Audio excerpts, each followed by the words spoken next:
Hi everyone, happy Martin Luther King Jr. Day. I hope you had a great first week of the semester and welcome to week 2. I'm actually dying from the amount of work I have to do already. I'm really appreciative for the work that you've turned in so far.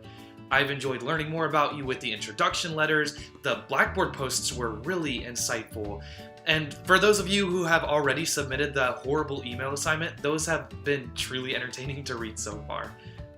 Just a quick reminder before I jump in, like I promised in the assignment sheet, I uploaded all of the introduction letters to a folder on our Blackboard page, so you can check those out and learn more about one another. I highly encourage you to check these out. I would love for you to read these so that you can learn more about each other and perhaps even make friends with each other, even in an online class. You might discover that someone else in our class harbors interests or backgrounds that are similar to your own. For instance, I noticed some really cool parallels myself. Also, if you feel uncomfortable with the public sharing of your introduction letter, which I did explicitly announce in the assignment sheet, you should let me know.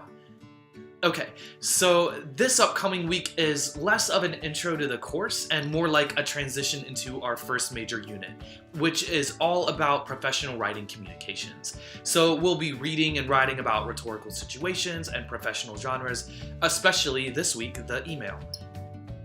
Therefore, this week you need to write 2 homework assignments if you haven't already done so. First, email your instructor number 2, also known as the horrible email assignment, and then your second Blackboard discussion post, which is essentially a reading response that has to incorporate at least 1 quotation from the reading materials. Also, remember to respond to at least 2 other people's posts for full credit.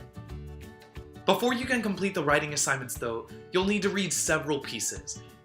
First, pages 13 to 32 of The Everyday Writer. Second, a short article by Laura Portwood Stacer. Third, a complimentary PowerPoint produced by Purdue University's online writing lab.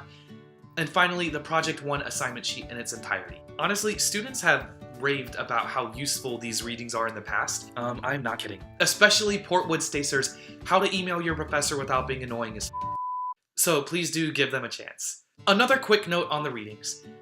By now, you should have obtained a copy of The Everyday Writer. But just in case you didn't, I scanned the first reading and placed it on the Blackboard page for your convenience. You're welcome for that. The 2 sections are about expectations for college writing and rhetorical situations. Alright, I think that's it. So as you complete these assignments this week, if you discover any questions, as usual, please don't hesitate to email me or call me to ask them, and I'll be sure to help in any way that I can. So good luck, happy reading, happy writing, and I'll see you next week. Bye.